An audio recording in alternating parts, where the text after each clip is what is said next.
tous, bienvenue sur objectivemoto.com pour un nouvel essai, toujours chez Triumph, mais cette fois-ci on a changé de catégorie puisqu'on se retrouve sur une Tiger 1200 XRT, vraiment le haut de gamme des trails de la marque britannique. Et quand on parle de haut de gamme chez eux, franchement ça se ressent, vous allez voir, c'est vraiment une moto full option, vraiment très bien pensée pour le plaisir justement du pilote.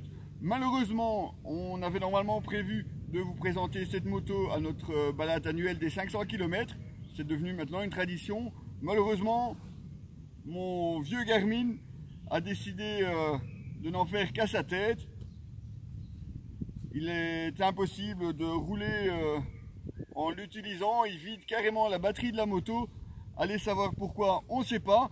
Mais du coup, forcément, la balade des 500 km, c'est râpé. Bon, nous, ce qui nous intéresse, bien entendu, c'est cette Tiger 1200. Et ça, je peux vous la montrer. Voici donc la nouvelle Tiger 1200 XRT. Comme vous pouvez le voir, oui, c'est vrai qu'on est ici sur de l'air, mais c'est vraiment pas sa vocation. Pour ça, optez plutôt pour une XC. La XR, elle, c'est vraiment plutôt une moto routière. Et elle fait ça avec brio. Alors la nouvelle version de cette Tiger, eh bien, elle est d'abord plus puissante. Elle fait aussi appel à des phares à LED, un écran TFT que je vais bien entendu vous montrer, des commodos éclairés, un système keyless, donc sans clé. Enfin la clé, vous la tenez simplement dans la poche. Alors vous avez quand même la clé, mais ça c'est surtout ici pour les valises et pour le réservoir. Pour le reste, eh bien, il suffit d'appuyer sur un des commodos pour mettre la moto en route. À l'avant, vous aurez aussi les feux LED de jour et des feux directionnels. À l'avant, on retrouve cette bulle réglable électriquement. La différence entre le bas et le haut est assez bien marquée. C'est vraiment pour pouvoir la régler en fonction de vos besoins. Vous avez aussi ici sur les côtés les feux additionnels.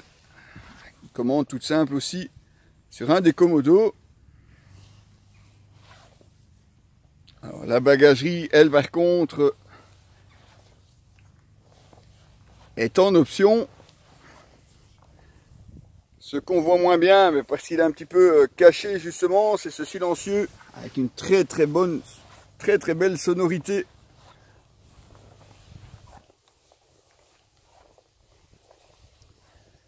Un petit peu le tour rapide de cette moto avant de vous la montrer un petit peu plus en détail.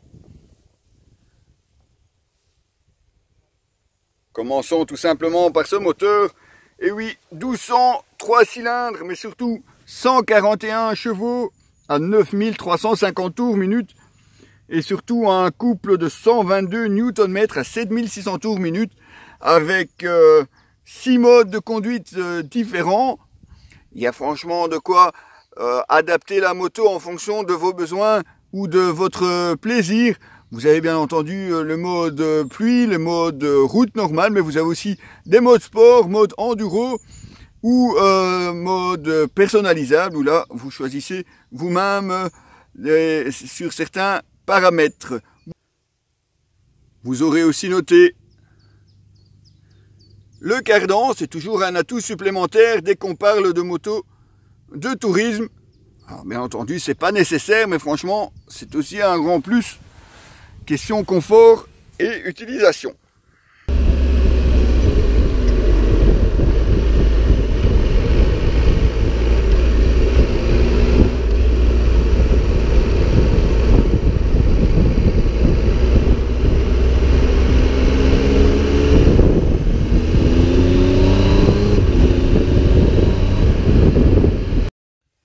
Côté suspension, on retrouve à l'avant une fourche WP 48 mm carrément, mais c'est surtout sa gestion électronique qui se montre intéressante. Alors elle évolue aussi en fonction des modes de conduite choisis, mais vous pouvez aussi l'adapter comme vous voulez.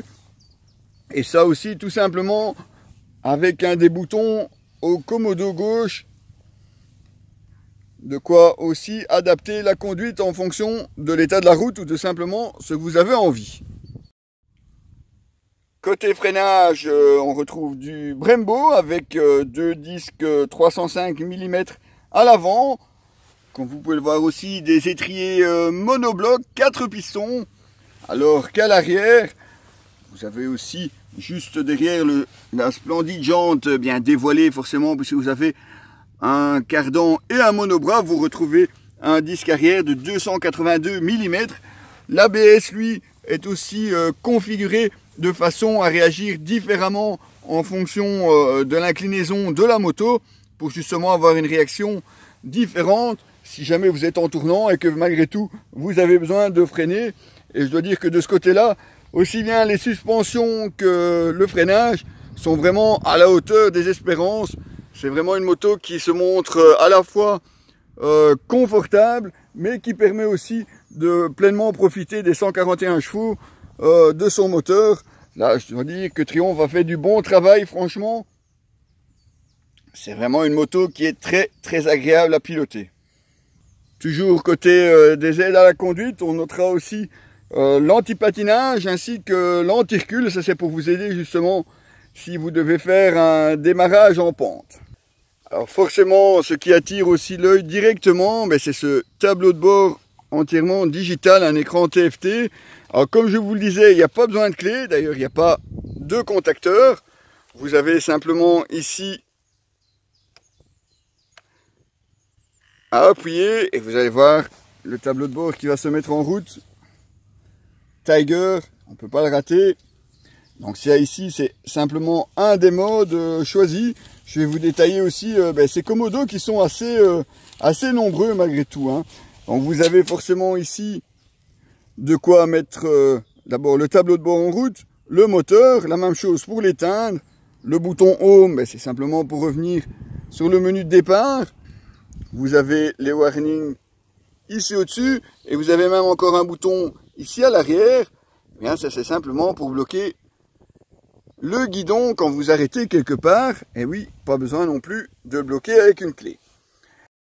Au commodo gauche, on retrouve encore plus de boutons puisque vous avez déjà ici un à l'arrière pour les longues portées. Vous avez la selle chauffante, et oui, avec l'indication directement au tableau de bord. 2 positions pour la selle chauffante. Vous avez aussi un bouton pour les feux additionnels à l'avant. Vous avez un cruise control très facile à utiliser.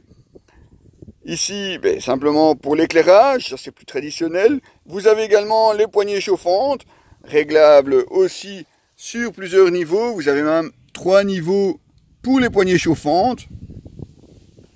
On retrouve aussi au commodo gauche le bouton M, ça c'est pour les modes de conduite. Et vous avez encore, ici tout en bas, c'est le joystick pour vous promener dans les différents menus de votre tableau de bord. Vraiment quelque chose de très complet. Attention toutefois à rester concentré à votre pilotage parce qu'il y a beaucoup de choses qui sont paramétrables même en roulant. Et là, évitez évidemment d'être... Alors côté mode, comme vous pouvez le voir, c'est indiqué simplement avec des icônes. Le mode pluie, un mode rider, ça c'est simplement pour vous pouvoir le choisir. Vous avez le mode sport, vous avez aussi le mode tout-terrain. Chacun évidemment répondant différemment. On l'a testé sous la pluie. Oui, on est en Belgique, vous le savez bien. Donc de ce côté-là, évidemment, pas de souci. On peut vraiment l'utiliser aussi. Il n'y a vraiment pas de problème. Alors la bulle, c'est très facile à régler. Il suffit d'appuyer. Ah, vous avez ici la bulle en position haute. Alors du haut de mon mètre 80, position haute, même sur autoroute, il n'y a pas de problème. On peut garder la visière du casque un petit peu ouverte. C'est toujours agréable quand il commence à faire chaud. Autre choix possible, vous avez ici information liquide de refroidissement. Alors le style du tableau de bord, ça peut aussi intéresser ceux qui aiment bien varier un petit peu. Vous avez en fait différents styles d'écran. Vous voyez par exemple ici les contours placés de part et d'autre. Vous avez encore ici le contour tout à fait à droite. Ou comme ceci, avec le contour plus traditionnel au-dessus. Donc dans les informations, vous avez par exemple ici tout ce qui concerne l'autonomie ou la consommation. 5 litres 85 au 100 en ayant pris quand même pas mal d'autoroutes. C'est pas mal quand même parce que le bestiau ici vous pèse quand même 242 kg à sec. Et oui, autrement vous dire que quand vous devez la manœuvrer sans rouler, là c'est un petit peu plus dur. Surtout qu'en plus si vous restez sur la selle, elle n'a pas l'air comme ça, mais la selle elle est quand même à 835 mm avec les valises en plus. Vous avez quand même intérêt à être assez souple si vous voulez savoir enfourcher la belle et assez costaud pour la déplacer quand vous ne roulez pas. Bon, revenons-en un petit peu à nos indications. Alors, un réservoir aussi de 20 litres. Et ça vous offre franchement une très très grande autonomie.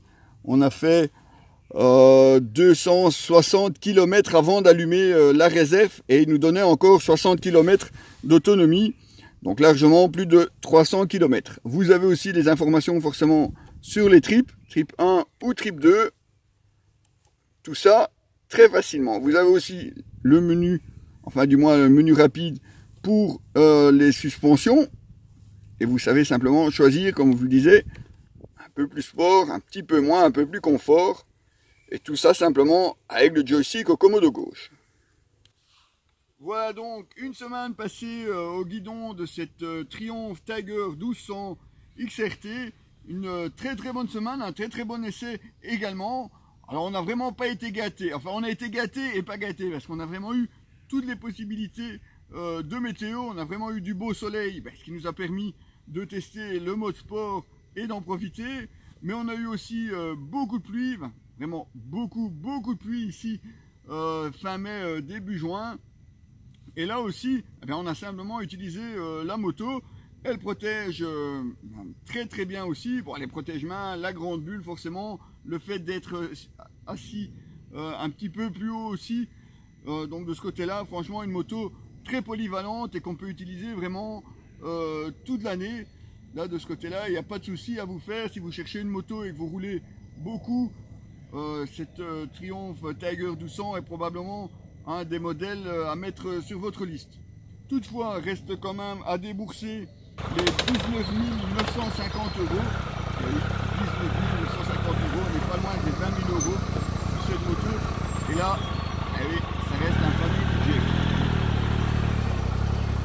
Mais à part ça, comme je vous le disais, franchement une moto très très polyvalente. À la limite, on aurait dû aussi essayer la 800 pour justement pouvoir comparer. Mais ça sera peut-être chose faite quand même. Vous retrouverez bien entendu l'article complet de cette Tiger 1200 sur notre site www.objectif-moto.com. À très bientôt les amis.